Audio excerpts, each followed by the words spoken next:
कैसे आप लोग सब? This is Arjun Akhtar from the team red white and here we will study civics of class 9 और चैप्टर 2 हम लोग क्लास 9 तक हमने previously what is democracy, why democracy in the previous video हमने एंड किया था. Today we will start a new chapter of civics of class 9 that is of chapter 2 constitutional design.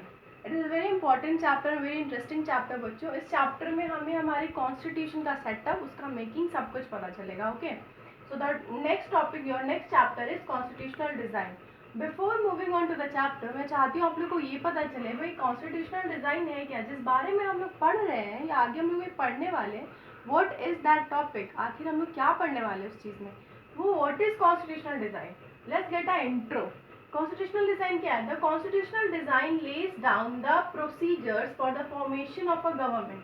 Constitutional design क्या करता है? एक government के procedure, एक government को बनाने के लिए जो प्रोसीजर होता है ना, उसको लेज डाउन करता है. ठीक है, उसको कंफर्म करता है, उसको इंश्योर करता है कि क्या प्रोसीजर होना चाहिए according to the constitutional design. Constitutional design constitutional setup के अकॉर्डिंग ही एक गवर्नमेंट फॉर्म होती है. ठीक है, तो कॉन्स्टिट्यूशनल डिज़ाइन क्या करता है? वो किसी भी फॉर्मेशन ऑफ गवर्नमेंट के प्रोसेस को, उसके प्रोसीजर को लेज डाउन, इंश्योर करता है. ठीक है, it defines the distribution of power among various organs of the government. ये जो भी हमारे वेरियस अलग अलग लेवल्स ऑफ द गवर्नमेंट है, जो हमारी state level, central level, village level, local level की जो भी गवर्नमेंट है, उसको कुछ कुछ अलग अलग सेटअप ऑफ पावर्स उन्हें दिए जाते हैं. लेकिन उन्हें कितनी पावर डिस्ट्रीब्यूट होगी, ये चीज़ उन्हें कौन समझाती है? ये चीज़ उन्हें कॉन्स्टिट्यूशनल डिज़ाइन समझाती है. According to this constitutional design की वजह से इन दिस टर्म हर गवर्नमेंट, हर और different various form of government को पता होता है कि उनकी पावर ऑफ डिस्ट्रीब्यूशन कितनी है. तो कॉन्स्टिट्यूशनल डिज़ाइन क्या डिफाइन करता है कि various organs of the powers को जो डिस्ट्रीब्यूशन ऑफ पावर है वो कितनी है, और जो मेकिंग ऑफ गवर्नमेंट है उसमें जो भी प्रोसीजर होता है उसको लेज डाउन क्या करता है? हमारा constitutional design. Constitutional design again हम यहाँ पर इन the previous chapter also I told about constitution. आज हम लोग फिर बात करेंगे आखिर कॉन्स्टिट्यूशन है क्या. कोई भी रूल्स बच्चों, the rules that is made up, जो भी रूल एक सिटीजन के लिए, एक सिटीजन को रहने के लिए एक सोसाइटी में, एज वेल एज किसी भी गवर्नमेंट सिस्टम को रहने के लिए, किसी भी अथॉरिटी को रहने के लिए जो सम रूल्स और रेगुलेशंस प्रोवाइड होते हैं. ठीक है, हमें उस सोसाइटी में रहने के लिए, एक देश में रहने के लिए हमें कुछ रूल्स और रेगुलेशन प्रोवाइड होते हैं. That is for the individual as well as for the government. ठीक है, हर सिस्टम के लिए. तो वो जो रूल्स और रेगुलेटरीज होती है ना, वो क्या होती है? वही हमारी कॉन्स्टिट्यूशन है. ठीक है, और कॉन्स्टिट्यूशन क्या करती है? कॉन्स्टिट्यूशन हमें एक सही तरह से जीने का, हमारे सोसाइटी में to live in a safeguard form, वो प्लेटफॉर्म प्रोवाइड करती है. ठीक है, लेकिन कॉन्स्टिट्यूशनल डिज़ाइन, कॉन्स्टिट्यूशन के बाद एक और टर्म आता है दैट इज कॉन्स्टिट्यूशनल डिज़ाइन. अब कॉन्स्टिट्यूशनल डिज़ाइन, कॉन्स्टिट्यूशन बना कैसे, किसने कॉन्स्टिट्यूशनल डिज़ाइन को फॉर्म किया, कॉन्स्टिट्यूशनल डिज़ाइन को फॉर्म करते वक्त क्या क्या चीज़ें ध्यान में रखी गई, या आखिर ऐसा क्या हुआ था हमारे हिस्ट्री में जो कि हमारा कॉन्स्टिट्यूशनल डिज़ाइन जैसा कोई प्लेटफॉर्म सेटअप हुआ. ये सब बातें हम लोग इस चैप्टर में पढ़ेंगे. Why we need a constitutional design, why constitutional design is been drafted, कैसे ड्राफ्ट हुआ, किसने बनाया, फर्स्ट राउंड कैसे कॉन्स्टिट्यूशन बना था. द वेरी फर्स्ट, सबसे पहले हमारा कॉन्स्टिट्यूशन जो बना था that is in the leadership of Motilal Nehru. Motilal Nehru ji और 8 कुछ इलेक्टेड मेंबर्स थे जो कि असेंबली में बैठ के हमारे सबसे पहले कॉन्स्टिट्यूशन को ड्राफ्ट आउट किया था. ठीक है, लेकिन उसे प्रीएम्बल, उसे रीशेप किया था हमारे B.R. अम्बेडकर ने. ये बात आप लोग सबको पता ही होगी. इन द प्रीवियस क्लास 8 ये चीज़ आप लोग पढ़ भी चुके होंगे. बट अब हमें ये देखना है कि सम सॉर्ट ऑफ उन्हें कुछ तो ऐसे कीज मिलोगे, कोई तो फैक्टर, कोई तो इंसिडेंट्स होगा जो हमारे सिस्टम में, हमारे लोगों के दिमाग में आया कि we should set up a constitution या we should draft a constitutional design. ठीक है, let's move on to the chapter. हम लोग अब बात करते हैं कॉन्स्टिट्यूशनल डिज़ाइन की. In that democratic constitution in South Africa. Democratic constitution हमारे साउथ अफ्रीका क्या था, वहाँ एक सिस्टम चलता था. साउथ अफ्रीका का एक केस हम लोग स्टडी करेंगे आज. To understand about the constitutional design हम लोग कुछ कुछ केसेस स्टडी करेंगे जिससे आप लोगों को पता चलेगा व्हाट इज कॉन्स्टिट्यूशनल डिज़ाइन. तो आज हम लोग स्टडी करेंगे केस ऑफ साउथ अफ्रीका, जहाँ एक सिस्टम चलता था बच्चों, दैट इज अपार्थाइड सिस्टम. ठीक है, apartheid system. Apartheid is a system of racial discrimination. Racial discrimination मतलब ऐसा डिस्क्रिमिनेशन, ऐसा सेपरेशन ऑफ पीपल, मतलब ऐसा डिस्टिंग्विश, अलग अलग लोगों को बांटना on the basis of their skin colour. Racial मतलब होता है हमारा रेशियल वाइज, हमारे स्किन कलर वाइज जो डिस्क्रिमिनेट किया जाता है ना लोगों को, जो अलग अलग भेदभाव अलग कुछ बांटा जाता है, गोरे लोगों को अलग, काले लोगों को अलग, ब्रिटिश लोगों को अलग, तो उस तरह का जो डिस्क्रिमिनेशन होता है उसको हम लोग रेशियल डिस्क्रिमिनेशन कहते हैं। तो साउथ अफ्रीका में एक सिस्टम चल रहा था बच्चों, अपार्थाइड सिस्टम। वो एक ऐसा सिस्टम है जहाँ पे क्या होता है, रेशियल डिस्क्रिमिनेशन होता है, यूनिक था क्योंकि ये सिर्फ साउथ अफ्रीका में होता था, unique to South Africa, impose by the white Europeans. और ये किसने इम्पोज किया था वहाँ के सिटीजन्स पे, वहाँ के लोगों पे वाइट यूरोपियंस ने इम्पोज किया था system that is called apartheid. और अपार्थाइड सिस्टम ऐसा था जिसके अंतर्गत लोगों को डिस्क्रिमिनेट किया जाता था on the basis of their facial colour, on the basis of their skin colour, ठीक है। लोगों को बांटा जाता था वहाँ पर, अलग अलग फॉर्म्स में उन्हें डिवाइड कर दिया गया था। During the 17th and 18th century, 17th और 18th सेंचुरी के दौरान कुछ trading companies from Europe occupied it with arms and force and become the local rulers. 17th और 18th सेंचुरी के दौरान बच्चों कुछ ट्रेडिंग मतलब हमने हमेशा देखा है इतिहास में, बाहर से कुछ ट्रेडिंग कंपनीज आती हैं और हमारे इंडिया में या other parts of the states, other parts of the country में आके अपना ट्रेड सेटअप करती हैं और अपना बिजनेस एनहांस करती हैं। हमारे इंडिया में भी कॉलोनाइजेशन इसी तरह हुआ, ब्रिटिश एम्पायर और यूरोपियंस क्या आए थे हमारे इंडिया में, ट्रेड कंपनी स्टार्ट करने आए थे, एंड आफ्टर दैट उन्होंने हमारे देश को डोमिनेट करना स्टार्ट कर दिया। तो यहाँ पर भी 17th और 18th सेंचुरी के दौरान कुछ ट्रेडिंग कंपनीज आई थी यूरोप से, जिसने क्या किया, ये पूरे साउथ अफ्रीका को ऑक्यूपाई कर लिया, मतलब इस साउथ अफ्रीका पे कब्जा कर लिया।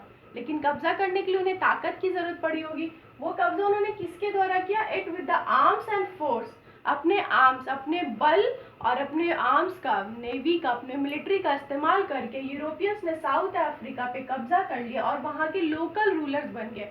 मतलब कि अब वो वहाँ के लोकल डोमिनेटर बन गए, अब जो वो कहते थे वही होता था वहाँ पर, ठीक है।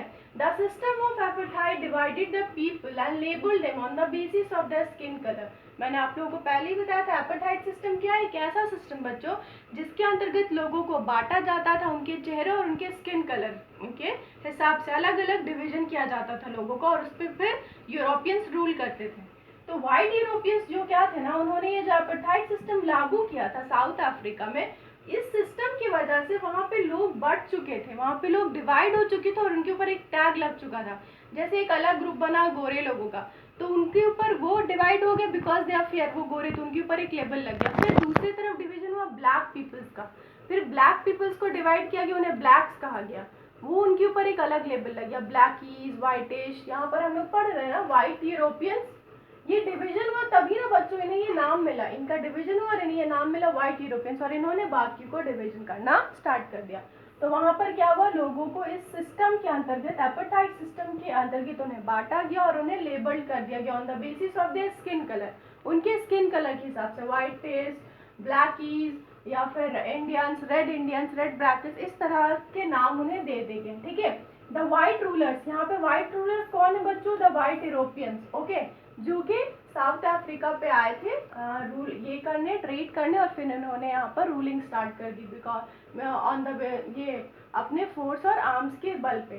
तो यहाँ पर क्या हुआ, व्हाइट रूलर्स ने क्या किया, सारे नॉन व्हाइट्स को, मतलब कि नॉन व्हाइट्स यहाँ पे कौन है, जितने भी ब्लैक पीपल थे यहाँ पे, नॉन व्हाइट मतलब जो व्हाइट नहीं है, तो व्हाइट पीपल ने क्या किया, जितने भी नॉन व्हाइट्स, जितने भी ब्लैक पीपल, उन्हें इंफीरियर्स के जैसा ट्रीट करना स्टार्ट कर दिया, उन्हें समाज में अलग ही कर दिया, बिल्कुल सोसाइटी में इंफीरियर, मतलब कि वो कुछ ऐसा लगा जैसे भेदभाव जैसा करना स्टार्ट कर दिया, वो इंफीरियर हो गए।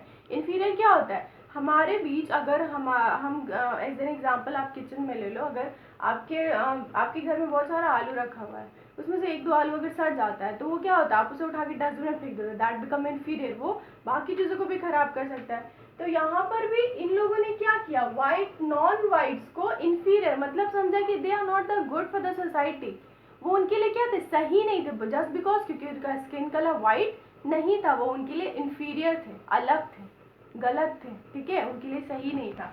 तो वाइट यहाँ पे पीपल्स क्या हो गए, इंफीरियर, यहाँ पे वाइट पीपल्स ने, वाइट रूलर्स ने नॉन वाइट्स को, मतलब जो ब्लैकीज थे उन लोगों को इंफीरियर का टैग दे दिया, ठीक है। और जो ब्लैक्स थे, द ब्लैक कलर, जितने भी ब्लैक्स थे, जो कलर था, और जो इंडियंस थे, वहाँ पर और भी इंडियंस थे, यहाँ पर कहा जाता है ना, साउथ अफ्रीका के जो नेटिव पीपल होते हैं उन्हें तो अफ्रीकन्स कहा जाता है, लेकिन जो बाहर से कई बार हमारे हिस्ट्री में जब डिवीजन हुआ था ना बच्चों स्टेट वाइज, तो वहाँ पर इंडियंस भी कई पार्ट्स में माइग्रेट हुए थे, हमारे देश के, हमारे कंट्री के अलग अलग हिस्सों में गए थे। तो जो इंडियंस वहाँ रहते हैं जो कि वहाँ के नेटिव नहीं है, उन्हें अफ्रीकन इंडियंस कहा जाता है। तो वहाँ के जो इंडियंस थे, वहाँ के जो ब्लैक्स थे, वो लोग दोनों ने मिलकर क्या किया, इस एपार्थाइड सिस्टम के खिलाफ लड़ना स्टार्ट किया, एक लड़ाई स्टार्ट की। ऑब्वियसली कोई भी इसके अंतर्गत नहीं रहना चाहेगा, एक ऐसा सोसाइटी जो कि बटा हुआ हो, किस बेसिस पे, on the basis of their colour, कोई नहीं रहना चाहेगा। तो उन्होंने क्या किया, व्हाइट इंडियंस, जो एपार्थाइड सिस्टम था उसके खिलाफ इंडियंस और ब्लैक्स ने, नॉन व्हाइट्स ने लड़ना स्टार्ट किया। कब से? फ्रॉम 1950 इन लोगों ने अपनी फाइट स्टार्ट किया अगेंस्ट द व्हाइट यूरोपियंस, ठीक है।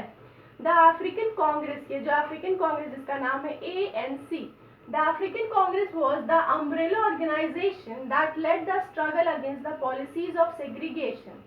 ये जो अफ्रीकन कांग्रेस है, अफ्रीकन कांग्रेस ने ब्लैक्स और इंडियंस का सपोर्ट किया, और वो एक अम्ब्रेला, ब्लैक यहाँ पर अफ्रीकन कांग्रेस ही अम्ब्रेला ऑर्गेनाइजेशन है, एक ऑर्गेनाइजेशन के थ्रू जिसका नाम अम्ब्रेला ऑर्गेनाइजेशन है, इस स्ट्रगल को, ये जो इन लोग जिस परेशानी से गुजर रहे थे, इस प्रॉब्लम के खिलाफ जिन लोगों ने लड़ाई स्टार्ट की थी, इस लड़ाई को उन्होंने सपोर्ट किया against the policies of segregation. What is the meaning of segregation बच्चों? सेग्रीगेशन का मतलब होता है सेपरेशन या discrimination.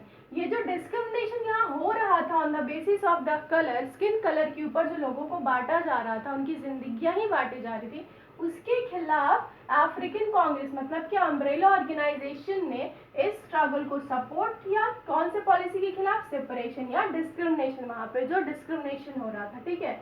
Nelson Mandela is a very important figure in South Africa, जो कि इस टाइम पीरियड बहुत ज्यादा अच्छे रेवोल्यूशनरी के नाम से जाने जाते हैं। Nelson Mandela was one of the leader among the eight leaders थे यहाँ इस सेग्रीगेशन में, इस अफ्रीकन कांग्रेस में। ये जो स्ट्रगल स्टार्ट हुआ था ना, इसमें 8 इंपॉर्टेंट लीडर्स थे जिन्होंने इस स्ट्रगल को बहुत इफेक्टिवली आगे बढ़ाया था। उसमें one of the important member थे हमारे नेल्सन मंडेला। तो Nelson Mandela is one of the leader among 8 who were tried for treason, जिन्होंने क्या किया था, यहाँ जो इन लोगों को फंसाया गया था। नेल्सन मंडेला, ये जो 8 लोग थे जिन्होंने ये स्ट्रगल स्टार्ट किया था, उसमें से नेल्सन मंडेला भी एक थे और बहुत फेमस थे। लेकिन उन्हें क्या किया गया, यहाँ लोगों ने उन्हें फंसा दिया, यहाँ की गवर्नमेंट ने उन्हें डिसलॉयल्टी मतलब कहा कि ये गद्दारी कर रहे हैं अपने देश के साथ। इसकी वजह से नेल्सन मंडेला को क्या हो गया, जो व्हाइट साउथ अफ्रीकन गवर्नमेंट थी, इसने नेल्सन मंडेला को कल्प्रिट साबित कर दिया। क्यों? क्योंकि उन्हें लगा कि उन्होंने ट्रेजन के लिए, ट्रेजन मतलब disloyalty, betrayal, for the crime of betrayal, धोखाधड़ी, देश के साथ गद्दारी करने के लिए, और धोखाधड़ी का इनके ऊपर इल्जाम लगाया गया। साउथ अफ्रीकन गवर्नमेंट ने इनके ऊपर ये इल्जाम लगाया और फिर इन्हें क्या कर दिया गया, they were sentences to life imprisonment in 1964 for daring to oppose the apartheid regime in the country. इसके बाद क्या किया गया, नेल्सन मंडेला और बाकी लोगों को यहाँ पर ये लोगों ने जिंदगी भर का सजा दी। जिंदगी भर का सजा मतलब आप लोगों को पता है ना क्या, उम्र कैद, जो हमारे इंडियन क्राइम्स में बहुत कम होता है। तो इन लोगों को उम्र कैद की सजा दी गई। क्यों दिया गया? 1964 में नेल्सन मंडेला और बाकी मेंबर्स को they were given the life imprisonment punishment, उन्हें क्या बोलते, उम्र कैद की सजा दी गई 1964 में। किस लिए? क्योंकि वहाँ की साउथ अफ्रीकन गवर्नमेंट के हिसाब से उन लोगों ने हिम्मत की थी apartheid regime, apartheid system, apartheid rule के खिलाफ कंट्री में अपोज किया था, स्ट्रगल स्टार्ट किया था और यहाँ के लोगों को सपोर्ट किया था। और ऑब्वियसली बच्चे, जब आप किसी गलत चीज़ के ऊपर, गलत चीज़ के सपोर्ट में सही चीज़ करते हो या उनके साथ खड़े होते हो, तो आपको दबाने के लिए 100 लोग आते हैं और सबसे पावरफुल लोग ही आपको दबाते हैं जो आपको गलत समझेंगे। ठीक है, यहाँ पर भी बिल्कुल सेम हुआ। यहाँ पे गलत हो रहा था, लोग उसके अगेंस्ट खड़े हुए, तो वहाँ की सिस्टम तो उसे दबाएगी। यहाँ के सिस्टम ने उनके ऊपर एक चार्ज लगाया। वो चार्ज क्या था कि वो क्या कर रहे हैं, अपने देश के साथ गद्दारी कर रहे हैं, डिसलॉयल्टी कर रहे हैं और सेग्रीगेशन पॉलिसी के खिलाफ जा रहे हैं। जिसका मतलब वो अपने देश को सपोर्ट नहीं कर रहे हैं। इसके लिए उन्हें लाइफ इम्प्रिजनमेंट की सजा दी गई, उन्हें और बाकी मेंबर्स को जिंदगी भर के लिए उम्र कैद यहाँ पर दे दी गई। ठीक है, इससे क्या हुआ, ये स्ट्रगल शायद हो सकता है कि at this time of period बंद गया हो, रुक गया हो। ये हमें कैसे पता चलेगा? When we will study the next topic of this chapter. ठीक है, आज के लिए बस इतना ही बच्चों। In this class we will be starting this much, although is the next class. इसकी फर्दर हम लोग जानेंगे कि इसके बाद क्या हुआ, कैसे भाई ये एग्जाम्पल कैसे अप्रोप्रिएट है for the setting of a constitution. ठीक है, in the next class we will be studying that topic. Okay, till then don't forget to study a little bit. इस वीडियो को रिवाइव करते रहिए, देखते रहिए. If you have any queries बच्चों, if you have any doubt regarding to this topic कि ma'am मुझे समझ नहीं आया, ask me on the comment section. I will be there to answer your question. Okay, see you in the next class बच्चों. Till then don't forget to study a little bit. Stay safe बच्चों. Thank you for listening.